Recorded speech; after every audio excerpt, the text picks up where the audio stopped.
It was one of those cold, biting evenings in the middle of winter when the world feels more isolated than usual.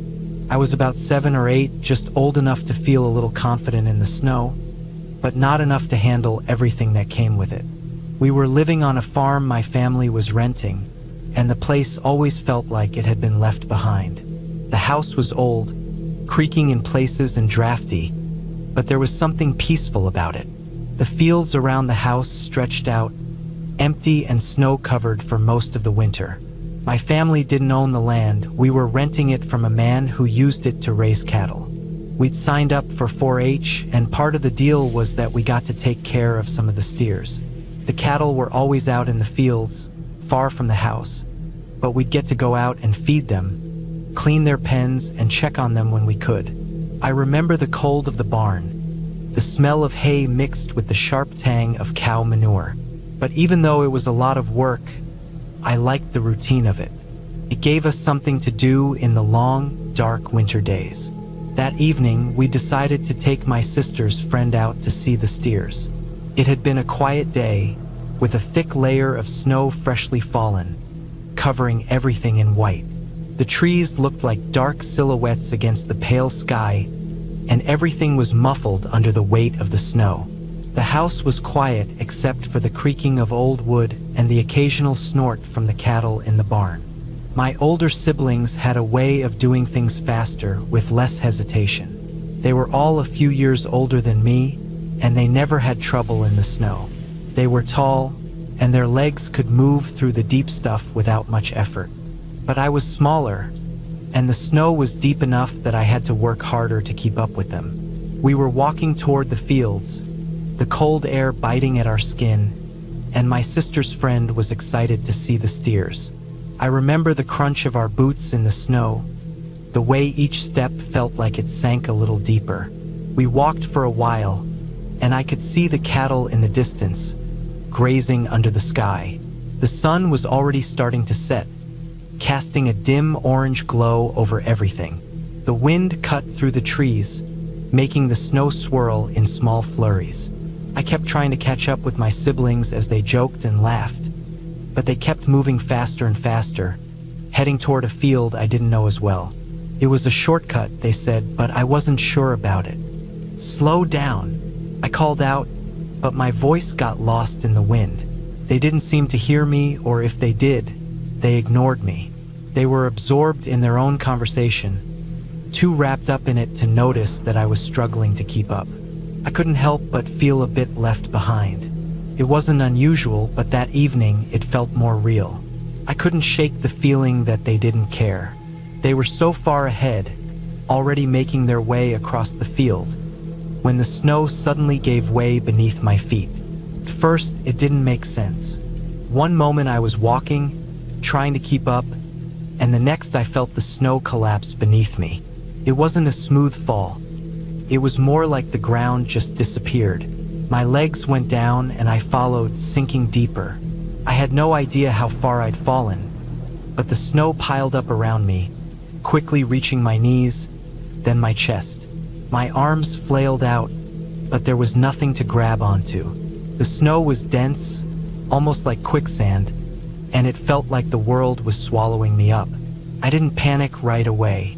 It felt like a bad dream, like I couldn't make sense of what was happening. The snow packed in tight around me, cold and suffocating. I tried to shout, to call out to my siblings, but my voice didn't seem to reach them. There was no sound except the wind, and the deep silence that followed felt like it was pressing in on me. I could feel my breath quicken, the coldness of the snow creeping into my clothes, my skin. I shouted again, louder this time, but there was no answer. No one was there to hear me, and I started to realize that maybe they hadn't even noticed I was gone.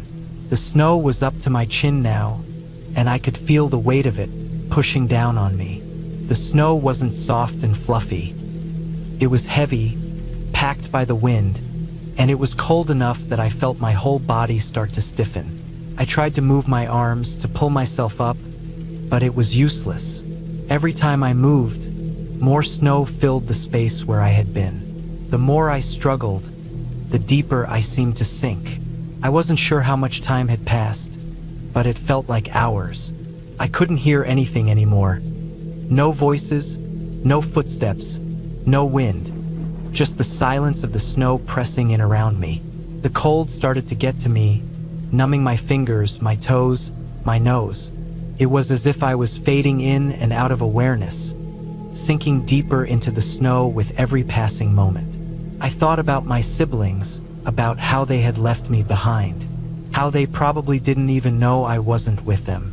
It felt like I was a million miles away from them, even though I could still see the field where they had been walking, just out of reach. I remember staring up at the sky. The stars were coming out, tiny pinpricks of light in the vast, dark expanse. It was beautiful in a way, but it made me feel even smaller, more alone. It wasn't just the snow that had trapped me. It was the realization that no one was going to come. I might not make it out of this.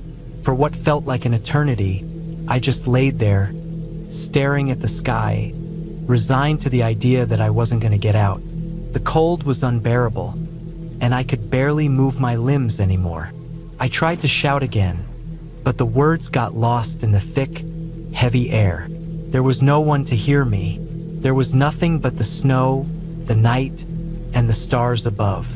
I thought about everything, the house, my parents, my siblings, and I felt a kind of emptiness, like I was slipping away from everything that mattered. But then something inside me shifted. I couldn't give up.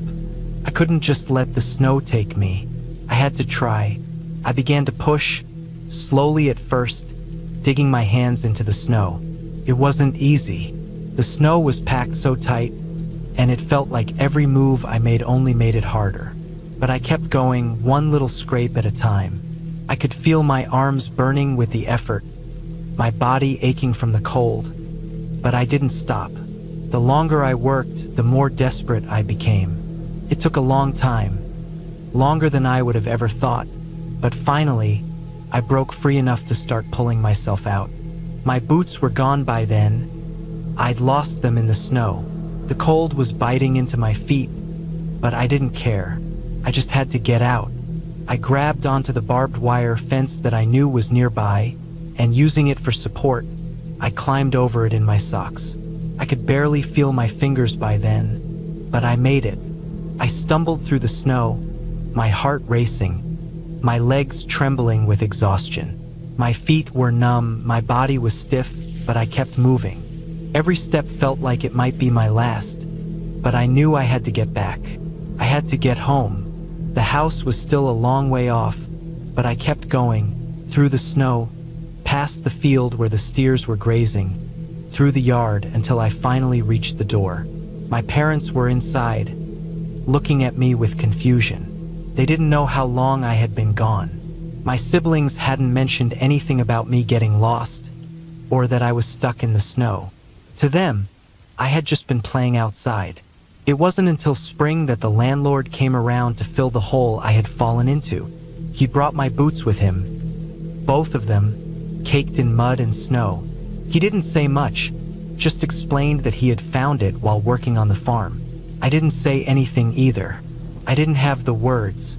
The hole had been covered, but the memory of it lingered, sharp and cold. That was the winter I learned how quickly things can go wrong, and how easily you can get lost, even when you think you're just walking through a field.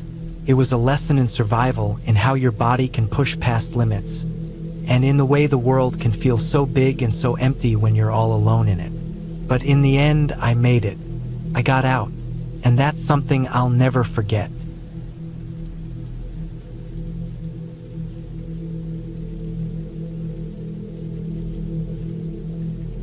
That night at Promontory, everything felt like it was in its place. The cool evening air, the quiet murmur of the river, the laughter of my friends echoing off the trees. 5 of us had come out to fish, and to be honest, we weren't taking it too seriously. We weren't exactly professional anglers.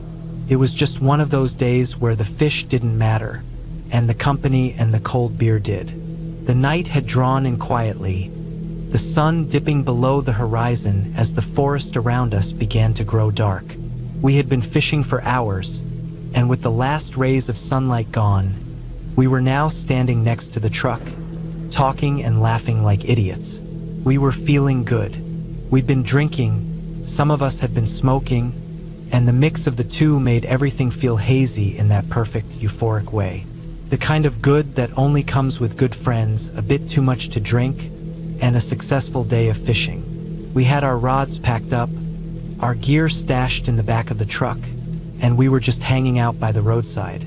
The low hum of the trees and the distant sounds of the river seemed to blend into a comfortable background to our conversation. It was around that time we heard it.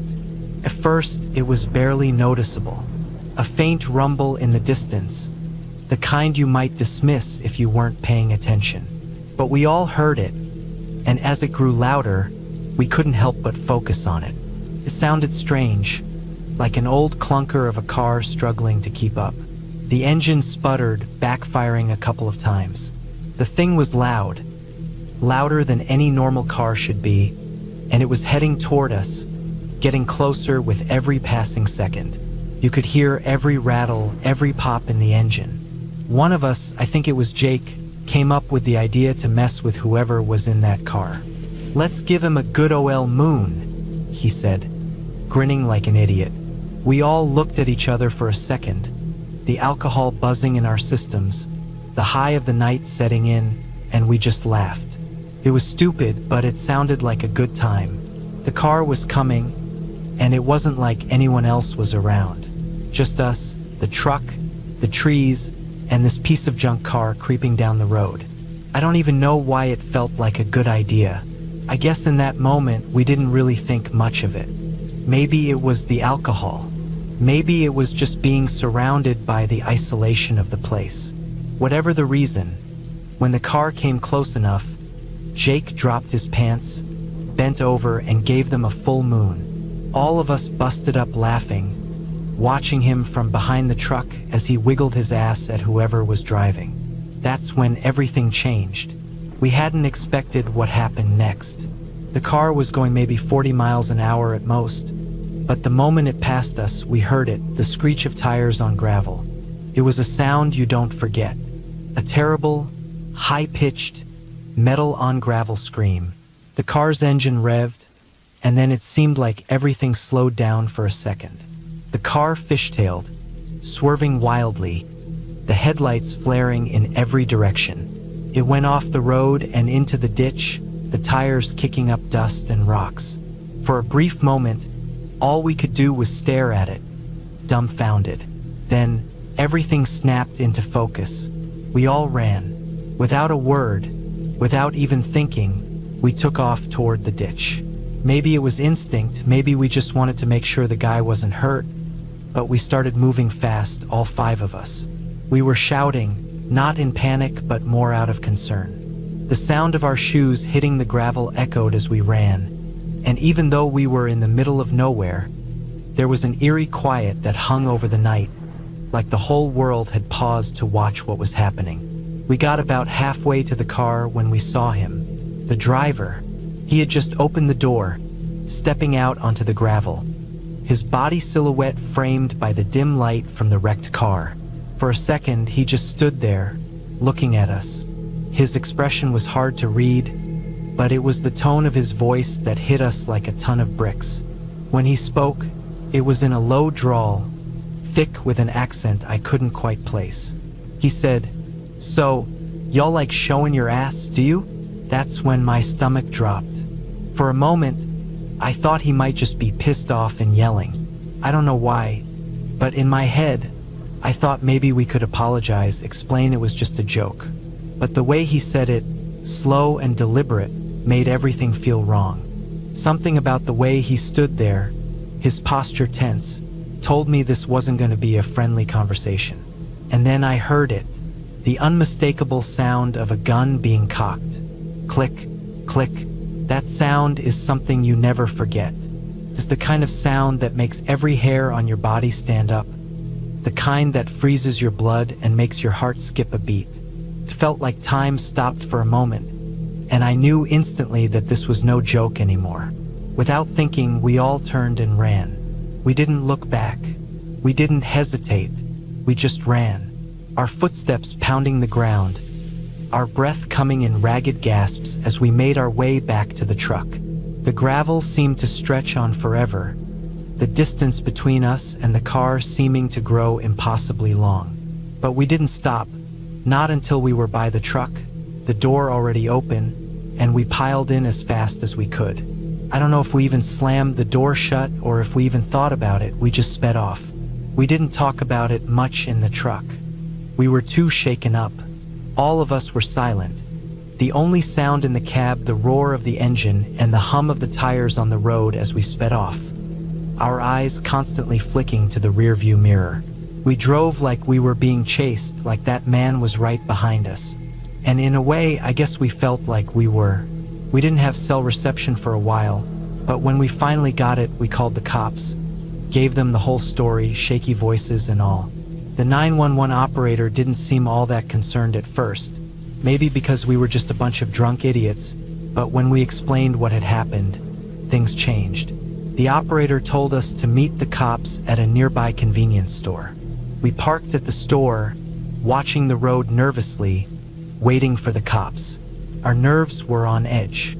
Every car that came from the direction we'd just come from made us tense up. We jumped every time we saw headlights in the distance. We were too scared to relax, even in the safety of the store parking lot. And then, just as we were starting to think maybe it was all over, we heard another car coming. This time, it wasn't the same guy, but the car slowed as it approached the store, and the driver rolled down his window, waving us over. We didn't know what to expect, but when he started talking, we realized he was another guy who had stopped to help the guy in the wrecked car. He was an army guy wearing a camo jacket and looking like he'd seen more than his fair share of action. He was on leave, he told us, and he said he didn't usually take shit from anyone. But that guy in the wrecked car? He pulled a gun on him, too. He was visibly shaken, but he said he hadn't wanted to get involved, but couldn't leave the guy stranded. We didn't know what to say, so we just listened. He said the cops were on their way and that we should stay where we were. When the cops finally showed up, they took our stories, asking us to calm down and explain everything in detail. They told us that the guy in the wrecked car had been arrested earlier that evening for causing a scene at a local bar and was known for having a short temper. The police didn't seem too surprised by the gun. They just told us to go home and forget about it. They took the army guy's statement too and said they'd be handling things from there. We didn't feel great about the situation, but we were glad it was over. The adrenaline started to fade, and we were left feeling like idiots, but also grateful it hadn't turned out worse. That was the day we learned that rednecks can't take a joke, and that they will flip out over the dumbest shit and try to shoot your ass if they think you've wronged them in any way. We never went back to that spot again. That night, we all agreed on one thing. It didn't matter how far out in the woods you were. Sometimes you can't predict just how crazy people can get.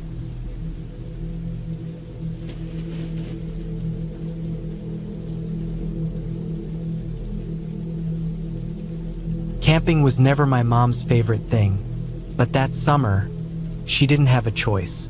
My uncles were relentless, begging and pleading until my grandma finally caved. They had been talking about it for weeks. Packing lists, fishing gear, firewood, all the things they'd need for a long weekend out in the woods. My mom wasn't as excited. She didn't hate camping, but she preferred the comfort of home. My grandma, on the other hand, had never been a big fan of it. It wasn't that she was afraid of the woods. She grew up with rough summers, plenty of outdoor work, and a stubborn streak that made her immune to the kind of nerves that would make most people hesitate. But she liked structure, control, knowing what was around her. And camping, especially the way my uncles liked to do it, off-trail, deep in the trees, miles away from any paved road, meant letting go of that. The only way she agreed to the trip was under the condition that they'd be careful, and that the dog, Rusty, would be their responsibility. Rusty was a big mutt, mostly German Shepherd, with an independent streak and a deep, chesty bark that made strangers think twice. He wasn't an aggressive dog, but he didn't warm up to people right away. He listened, though, and when my grandma said she didn't want to deal with him on the trip, my uncles promised they'd take care of him. He'd stay with them, he'd be tied up at night, and she wouldn't have to worry about him. That was the deal. And for the first couple of days, it worked out fine. They found a campsite tucked between the trees, not far from a wide, slow-moving creek. The days were long and humid, the nights cool and quiet. They spent their time fishing, hiking, and exploring. My uncles ran wild through the woods, dragging Rusty along with them, letting him chase after chipmunks and splash through the shallows.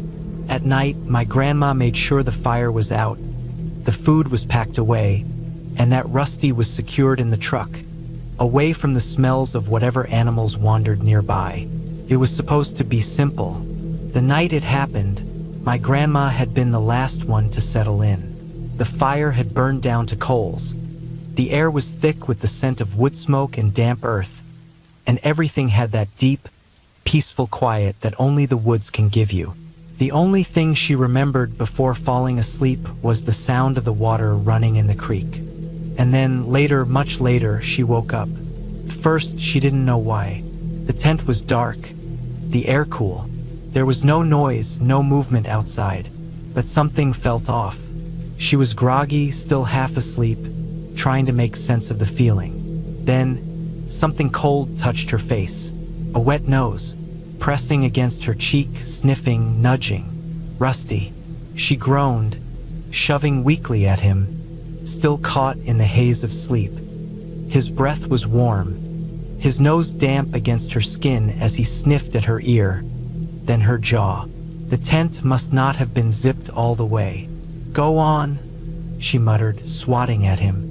He huffed, shifting back.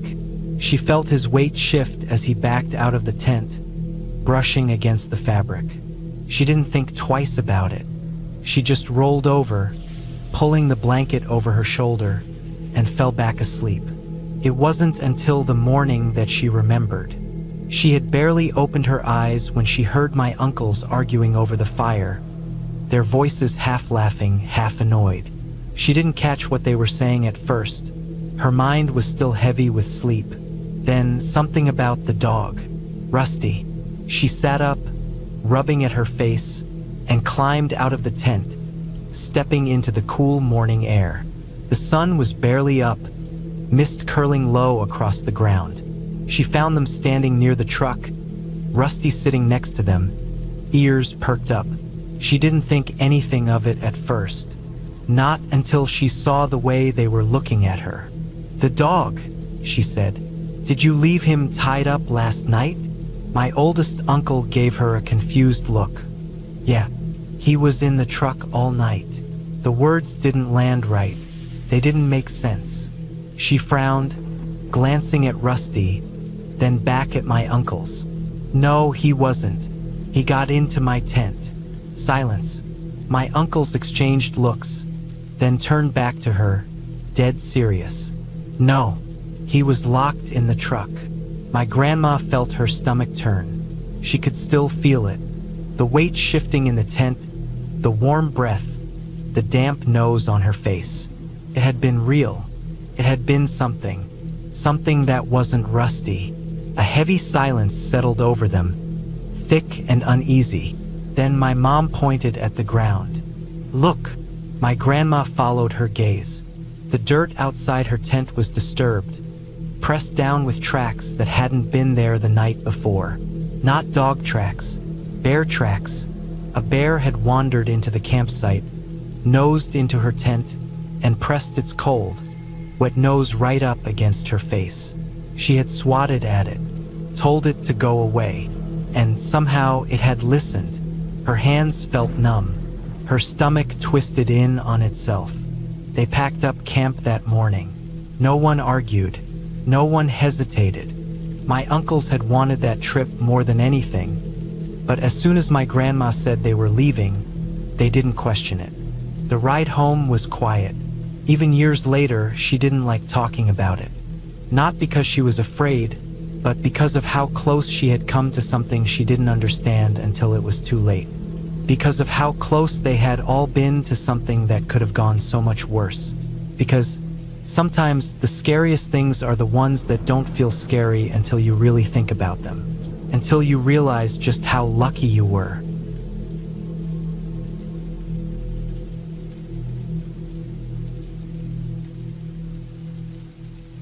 I still remember that day like it just happened. It was a few years ago, but certain moments stick with you. The way the air felt, the smell of dirt and pine, the sound of tires crunching against the narrow trail cut into the side of the foothill. I can recall every detail. It was mid-morning when my friend and I set out, our bikes loaded in the back of his truck as we drove up a winding gravel road into the hills. The trail we were riding was known for being tough, single-track, narrow, and hugging the side of a steep slope. One wrong move and you could slide a good 10 or 15 feet before catching yourself. It was the kind of trail that kept you focused. No room for error. We parked at the trailhead, a wide clearing with a few other vehicles parked under the trees. I tightened my helmet strap, checked my water bottle, and gave my tires one last squeeze. They were firm. Good to go. My friend did the same, adjusting his pack before swinging a leg over his bike. Without a word, we pushed off into the woods. The first few miles were a steady climb, the kind that burned your legs and made your breath come short.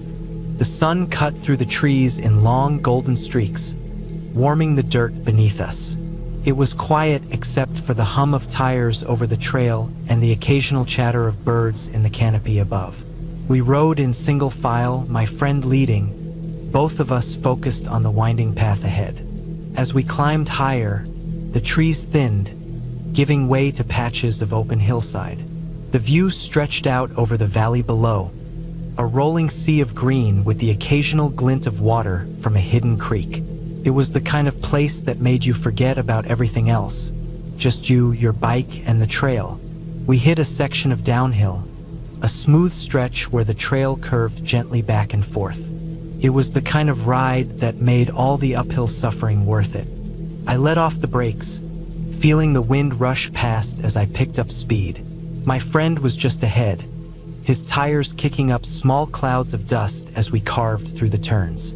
Then we hit a climb. It wasn't long, just a short uphill section before the trail curved again. My legs were burning, but I kept pedaling. As we neared the crest, I looked up and froze. A huge German shepherd stood at the top of the hill. The dog was massive, easily over 100 pounds, with a thick coat and strong, sturdy legs. Its ears were up, alert, eyes locked on us. It stood in the center of the trail, unmoving. I skidded to a stop, my tires kicking up dirt. My friend stopped just ahead of me. Neither of us spoke. The dog didn't growl. It didn't bark. It just stood there, watching. My friend reached for his knife, his hand moving slowly. My heart pounded, my fingers gripping the handlebars. Then he did something I didn't expect. He relaxed. "Hey boy," he said, his voice calm. "Seat Mia." The dog's whole demeanor changed in an instant. Its ears perked up, its tail wagged, and then, just like that, it bounded down the trail towards us, tongue hanging out in a big, happy grin. A moment later, a woman appeared over the crest. She was middle-aged, wearing a flannel shirt, jeans, and hiking boots. A large pack was strapped to her back, bulging at the seams. She moved easily down the hill, like she'd walked this trail 1,000 times before. She stopped a few feet away, smiling as she caught her breath.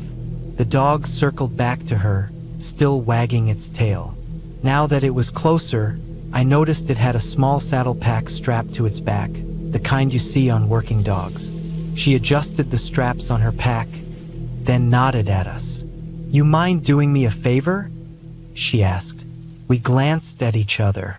She explained that she was hiking into an old gold mining site a few miles ahead, packing in food and supplies for a long stay. Her dog had been carrying some of the weight, but he was getting tired. She unbuckled one of the pouches on his pack and pulled out a couple of beers, handing them to us. "Take a few," she said. "Lighten his load." I took one, feeling the cool metal in my hand. It was heavier than I expected. My friend took the other. The woman smiled again, gave the dog a quick scratch behind the ears, and started back up the trail. The dog hesitated for a moment, then followed, trotting at her heels. We watched them disappear around the bend. I looked down at the beer in my hand, felt strangely out of place, cold, heavy, and real. The whole interaction had been so unexpected that it didn't seem quite real. But there it was. We stood there for a moment, the forest silent around us.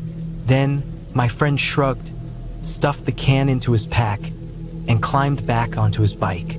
"Let's go," he said. I followed, pushing down on the pedals. We rode the rest of the trail without stopping, the trees closing in again as we moved deeper into the hills.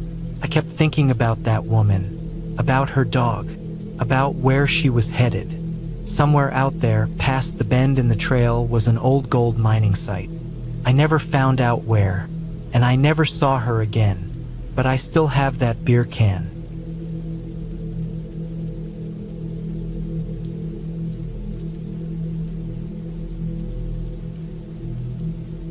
It was just after my 22nd birthday when everything changed. My parents, who had been living in the same house for years, decided to sell it and move out to the country. They found this old farmhouse, out in the middle of nowhere, surrounded by acres of land. There were hills, fields, and woods all around. It was the kind of place that felt like it was too far from civilization, like everything was tucked away. The kind of place people go to get away from everything. I wasn't all that thrilled about the move at first. I had friends in town, and I didn't want to leave my old life behind. But in the end, it wasn't really up to me. I figured I'd just have to deal with it, and maybe I'd get used to the isolation. I wasn't going to stay with them forever. My parents bought the house and immediately started fixing it up. There was a big shed on the property, too, a really old one. It was falling apart, but it had potential. I told my parents I'd clean it up and make it my own place. I was getting ready to move out of the house, and the shed seemed like a good spot to have my own space. For a couple of weeks, I worked on it. The place wasn't much, just an old wooden structure with a concrete floor and a small window. It wasn't insulated, so the cold air seeped in from every crack. The smell of old wood, dust, and dampness filled the place. But to be honest, it wasn't so bad. It was a change of pace, and I liked the idea of having my own little retreat. I brought my dog, Max, with me. He was a German Shepherd, my companion for years, and he'd always been good at keeping me company. The shed didn't seem too bad with him there. I started settling in. I had a computer set up, a bed in the corner, and a couple of chairs. It was simple, but it worked. I didn't really go out much. Most of my time was spent in the shed or working around the property. The quietness of the country was something I hadn't really gotten used to yet. At night, when the world outside fell silent, it felt eerie. You could hear every rustle of wind, every crack of a branch. Sometimes I'd lie in bed, listening to the night sounds, and feel like someone or something was out there, just beyond the trees. But I pushed the thought away. I wasn't afraid of the woods. I was bigger, stronger, and nothing was going to mess with me. Then one night, everything changed. It was a clear, chilly evening. The stars above the property were so bright, I couldn't stop looking up. The night felt still, peaceful. Max was asleep at my feet as I sat at the computer, probably wasting time on some random website. But then, out of nowhere, I felt the urge to get up. I had to pee. I stood up, stretched, and glanced out the window of the shed. The night was so quiet, it felt like the world was holding its breath. I opened the door and stepped out, the cold night air hitting my face. The ground was hard beneath my boots, and the grass was brittle with frost. I walked a few steps, then turned away from the shed, looking up at the stars. They were clear, countless, like pinpricks in the black sky. For a moment, I just stood there, lost in the vastness of the night. Then, without warning, I heard it. The shed door slammed behind me. It was a loud, jarring noise. I spun around, my heart racing in my chest. The door had never slammed like that before. It wasn't even windy. I reached out, my hand grabbing the handle to open it, but it wouldn't budge. I pulled harder, my whole body yanking at it, but it felt like the door was locked from the inside. Panic gripped me. I had to get back inside. Max was in there alone. The door was stuck, and I wasn't able to get it open. I pushed again, ramming my full weight into it, but it didn't move. I tried everything I could think of. Ramming my shoulder into it, pulling the handle, pushing with my legs, but nothing worked. My heart was pounding in my chest, and I could feel the sweat forming on my palms. Max had started barking now, and his barks were sharp and frantic. Something wasn't right. Max was a big dog, and he only barked like that when something was wrong, when he was scared. I tried again to open the door, shoving against it with everything I had. But then, just as suddenly as it started, the barking stopped.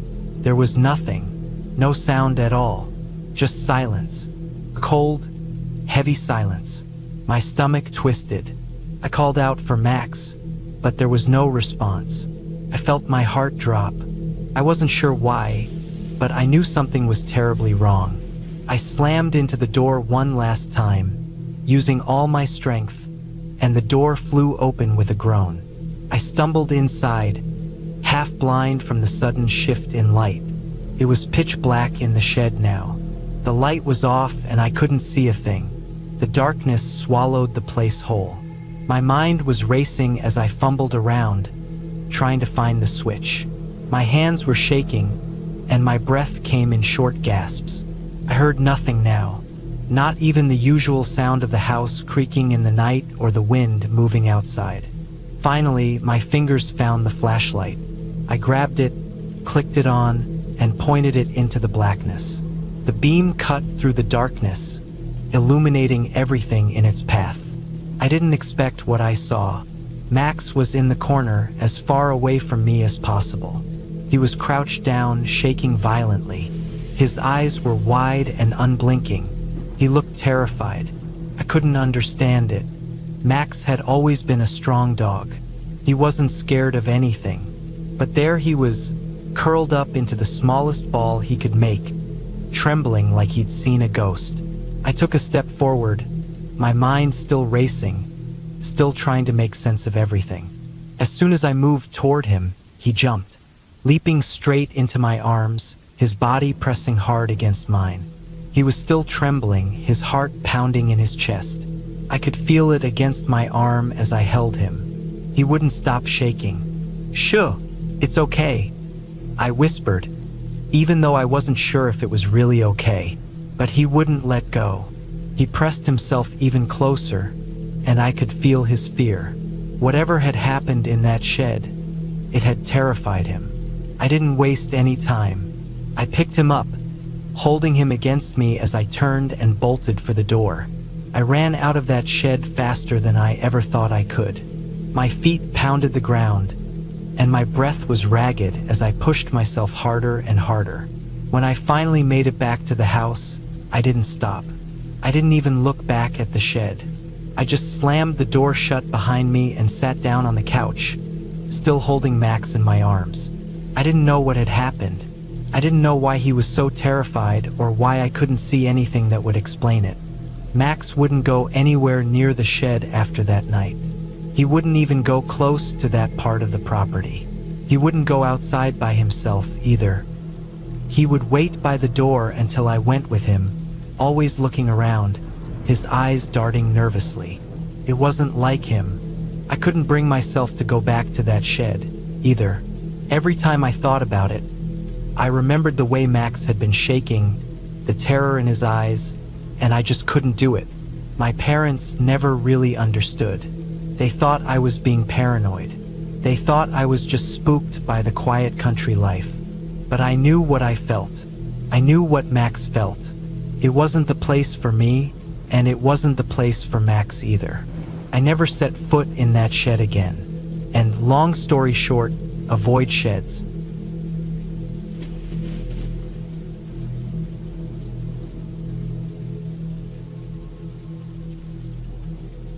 I had always enjoyed hiking. There's something about being out in the wild, surrounded by nothing but trees, rocks, and the sound of the wind through the branches that clears your head.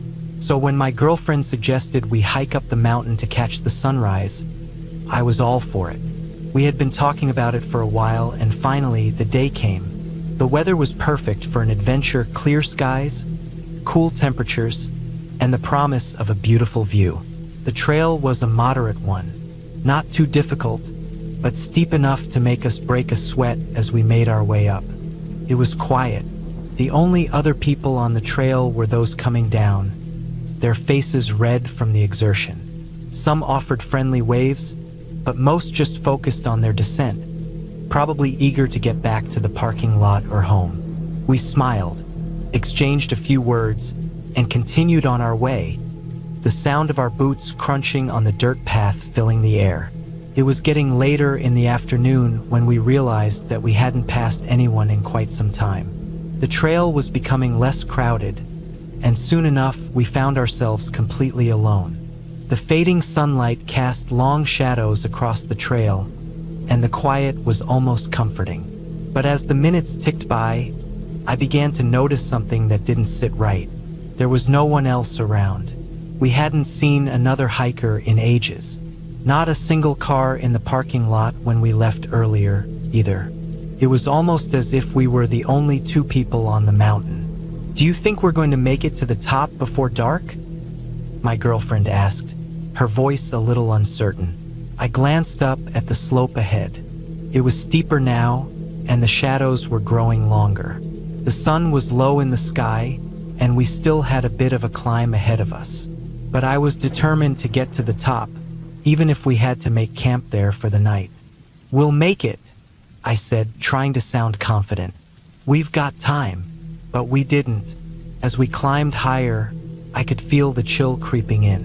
The air was getting colder, and the light was rapidly fading. We both were starting to feel the effects of the long hike, our stomachs growling in protest, and our legs aching from the strain. "I think we should find a spot to camp," she said. "It's getting dark, and I don't want to be stuck on the mountain in the dark." I hesitated. We hadn't reached the summit, but it didn't seem like we had a choice. The trail ahead was getting more treacherous as the light dimmed, and I didn't want to risk pushing too hard and ending up lost in the dark. "Yeah, you're right," I said. "Let's go off the path for a bit and see if we can find a clearing." We turned off the trail, moving through the trees until we found a small, secluded spot that seemed perfect. It was far enough off the main path that no one would accidentally stumble upon us, yet it had a decent view of the valley below. The ground was soft with moss and pine needles, and the air smelled of earth and pine resin. We could still see the last traces of sunlight, the sky fading from gold to deep blue, and the first stars beginning to poke through. We set up camp quickly. The full moon was beginning to rise, casting an eerie glow over the landscape. We didn't even need our lanterns to see as we worked, the pale light from the moon lighting our way. It was peaceful, almost too peaceful. There was no sound but the occasional rustle of leaves in the wind, and the crackling of the fire as we sat down to eat. The fire warmed us as we ate, our food simple but satisfying: dried meats, trail mix, and some fruit. As the night wore on, we found ourselves talking about everything and nothing, laughing and enjoying the quiet moments. We didn't have to worry about anything except for each other and the stars above. After a while, we settled into the tent, ready to get some sleep before the sunrise. It must have been around 11 p.m. when we finally drifted off. I remember stirring in the middle of the night, briefly waking to the sound of something outside the tent. A flash, like lightning, lit up the night sky for a brief second, but by the time I blinked my eyes open, it was gone.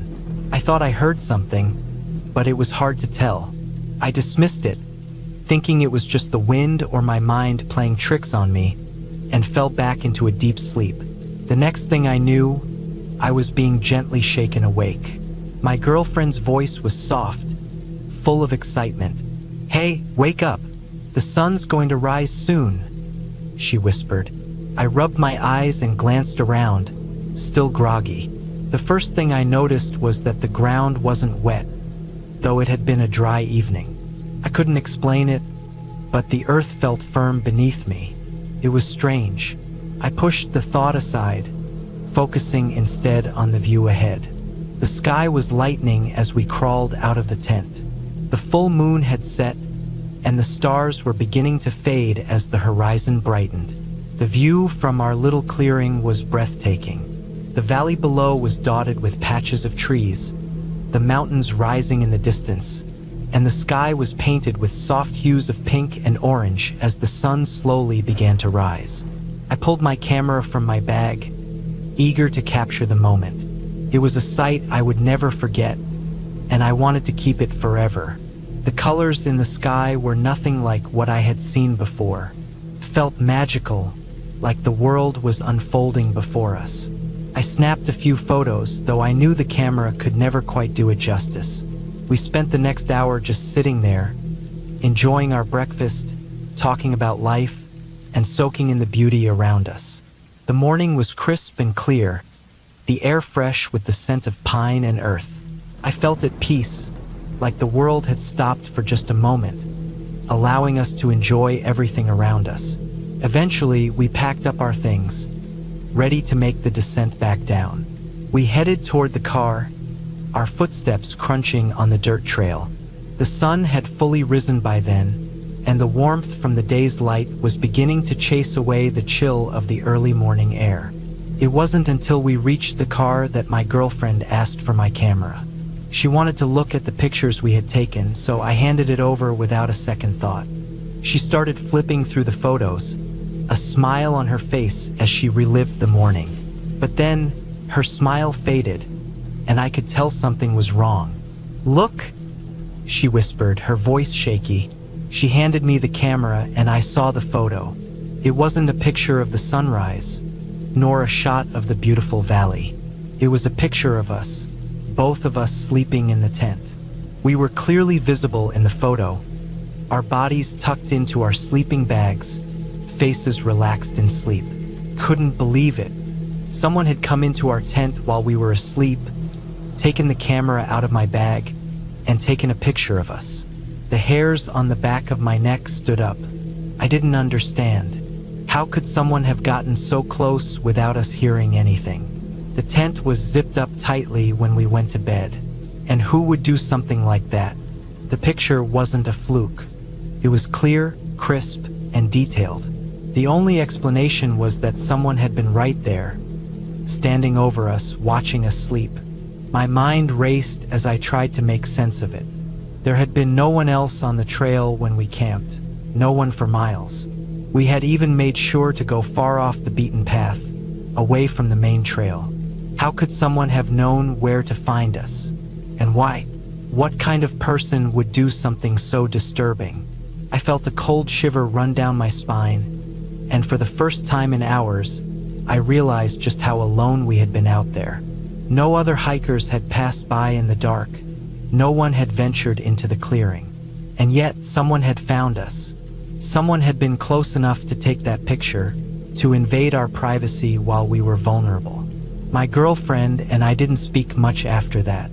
The peaceful, idyllic morning had vanished, replaced by a sense of unease and fear that clung to us as we made our way down the mountain. The hike back was silent, both of us lost in our own thoughts, trying to understand what had happened. But the truth was, we would never know who had taken that photo or why. Whoever it was, they had been watching us, and that was something that would stay with me for a long time. We reached the parking lot, and I felt a sense of relief wash over me. We were finally back where it was safe, where we could lock the doors and shut out the outside world. But as I looked back up at the mountain, I couldn't shake the feeling that we weren't alone, that someone had been watching us the entire time. And I couldn't help but wonder, What would have happened if we hadn't made it out of there that morning?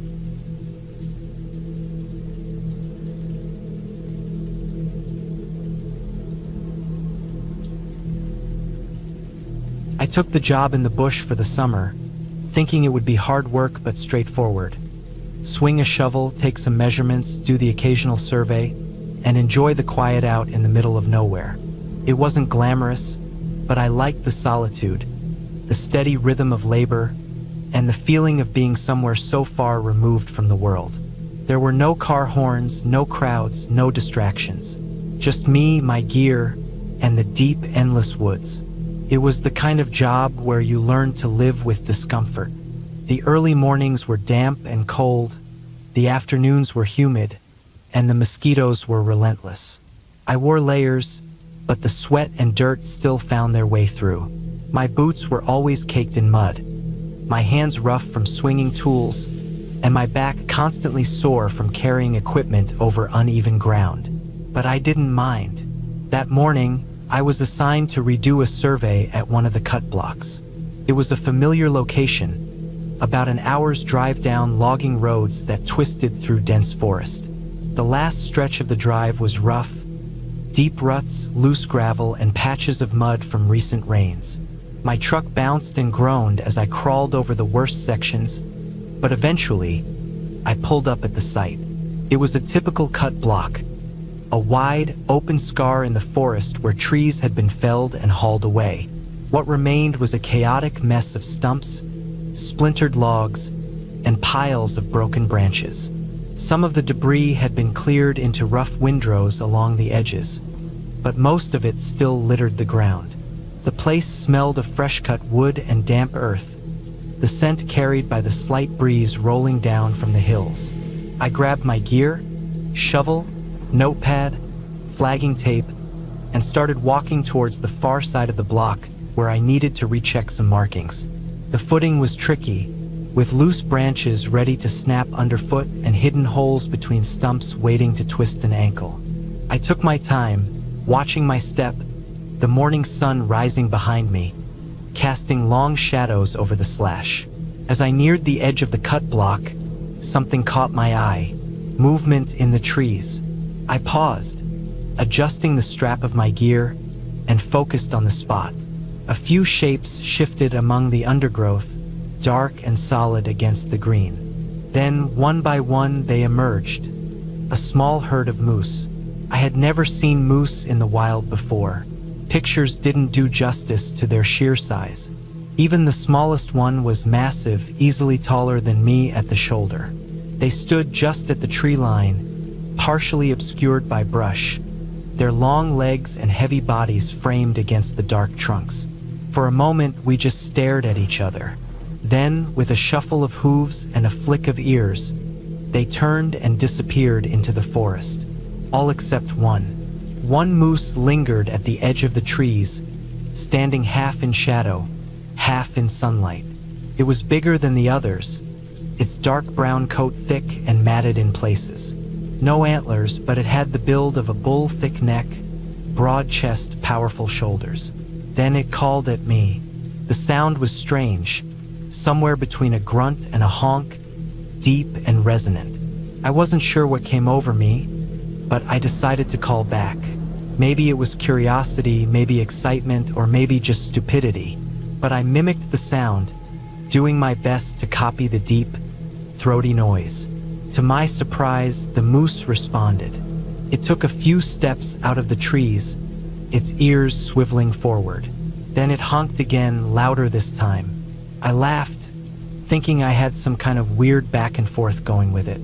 So I did it again, trying to match its call. That was my mistake. The moose took another step, then another. Then it started walking straight towards me. At first, I thought it was just curious. But then it picked up speed, its head lowering slightly, muscles shifting under its coat. I suddenly realized I had no idea what I had just said. In moose language, maybe I had challenged it. Maybe I had just unknowingly declared myself a rival. Or worse, maybe I had propositioned it. Whatever the case, it wasn't happy. I backed up a few steps, my boots slipping slightly on loose bark. The moose kept coming. I clapped my hands, thinking the noise might startle it. Nothing. I slapped my shovel against a rock, the metal ringing out. Still nothing. Then it broke into a full charge. I didn't think. I just turned and ran. I don't remember making the decision. 1 second, I was standing there, watching 1,000 pounds of pissed-off moose bearing down on me. The next, I was sprinting for my life, dodging through the logging debris, my breath coming in short, ragged gasps. The ground was treacherous. Loose logs, sharp splinters, unexpected drops between stumps. But fear propelled me forward. My legs burned, my lungs screamed, but I didn't stop. Behind me, I heard the pounding of hooves. It was closing the distance. I pushed harder, barely able to think, just running on pure survival instinct. I wasn't even aiming for my truck at first. I was just trying to put anything between me and the moose. I zigzagged through the slash, hoping the uneven terrain would slow it down. At one point, my boot caught on a branch and I nearly went down. My arms flailed, my balance wavered, but I somehow managed to stay upright. The moose, on the other hand, barely seemed slowed by the mess of debris, its long legs covering ground effortlessly. Then I saw my truck. It was still a good distance away, parked near the treeline where the road ended, but it was my only hope. I forced myself forward, my muscles screaming in protest. The last stretch was the worst, a final open expanse of broken ground with nowhere to hide. I sprinted flat out, the kind of speed I didn't think I was capable of, fueled purely by the knowledge that slowing down meant getting trampled. I reached the truck and dove behind it, barely stopping myself from slamming into the side. My hand fumbled for the door handle, but when I risked a glance back, the moose had stopped. It stood about halfway across the block, breathing heavily, its dark eyes locked on me. For a long moment, neither of us moved. Then, without warning, it snorted, turned, and trotted back toward the trees. I stayed frozen, gripping the truck's side mirror, my entire body shaking. My shirt was soaked with sweat, my chest rising and falling with each ragged breath. My hands trembled as I reached for my keys, still trying to process what had just happened. After a few minutes, I forced myself to open the door and climb inside, locking it out of pure instinct. The moose was long gone, but I wasn't taking any chances. I sat there for a long time, staring at the cut block, my heartbeat still hammering in my ears. Eventually, I started the truck and pulled away, driving slow over the rough road, still trying to steady my breathing. By the time I reached the main logging road, the adrenaline had worn off, leaving me exhausted and sore. My legs ached from the sprint, my lungs burned, and my hands still had a faint tremor. I never made the mistake of calling to a moose again.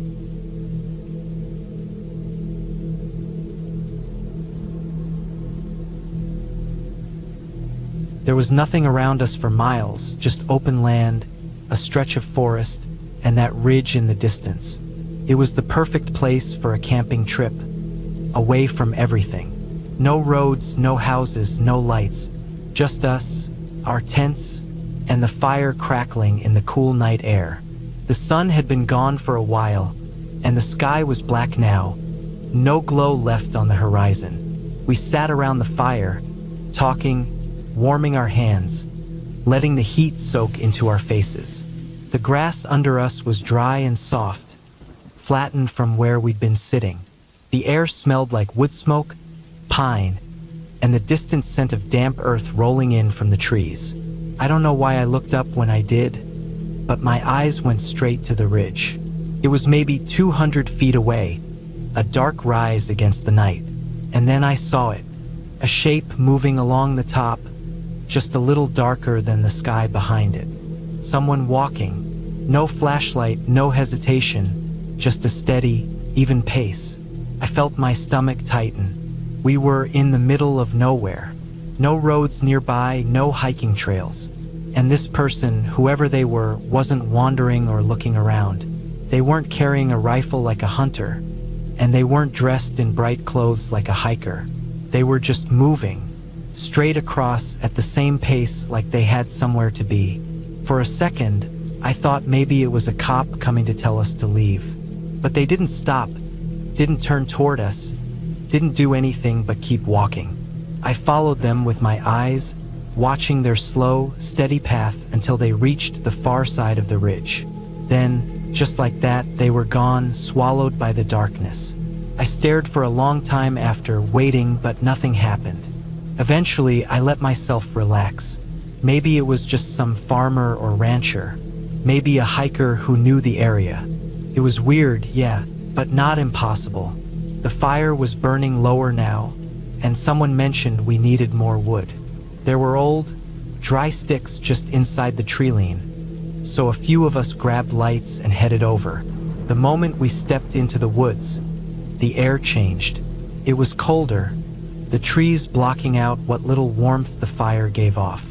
The ground was soft under my feet, covered in fallen pine needles, old leaves, and damp earth. The smell was thicker here, dirt, sap, and that deep, musty scent that comes from wood rotting in the shade. We spread out a little, moving slowly, bending to grab sticks, snapping off dead branches when we found them. My flashlight beam bounced across the trunks, catching glimpses of movement. Just the others, shifting, reaching, their shadows stretching in the glow. Then I heard it, heavy breathing. At first, I thought it was one of the guys. Someone bent over, catching their breath. But it didn't stop. It was steady, deep, like someone exhaling hard after a run. I turned around. Nothing. The sound kept going, deep and slow, somewhere close but impossible to pin down. The hair on my arms stood up. I felt my stomach tighten again, that same cold, creeping feeling from before. Then the guy next to me froze. His flashlight cut through the dark, sweeping over the trees. His breath hitched, and I knew then that he heard it too. The sound was still there, but it was moving, getting farther away. Something was shifting between the trees, just past the edges of our lights. Not a shape, not a person, just movement. A shadow in the spaces between the trunks. The breathing faded as it moved, disappearing into the deep black of the forest. Neither of us said a word. We just stood there, hearts hammering, listening to the silence settle back in. Then we ran. We didn't think, didn't say anything, just turned and sprinted. I don't remember dropping the firewood, but my hands were empty when we burst out of the trees. The fire was still burning, the others sitting around it like nothing had happened. The sight of them, the glow, the normalcy of it all felt unreal after what we just heard. We didn't go back for more wood. The rest of the night felt off after that. I kept looking at the ridge, waiting for another shape to appear. I kept glancing at the tree-line, half expecting to see something just beyond the reach of the fire's glow. We stayed up later than we meant to, no one really wanting to be the first to go to sleep. But eventually, one by one, we climbed into the tents. Lying there in the dark, I listened. The wind moved through the grass, rustling softly. The fire crackled, popping now and then. And beyond that, nothing. No footsteps, no breathing, just silence. I didn't sleep much. By morning, everything felt normal again. The sun was bright, the field open and empty, the ridge quiet and still. There were no footprints leading up to it, no sign that anyone had been there at all. We packed up, made jokes, tried to brush it off. But when I looked back at the ridge one last time before we left, I couldn't shake the feeling that we weren't alone out there, that someone, something had been watching us. And maybe, just maybe, it still was.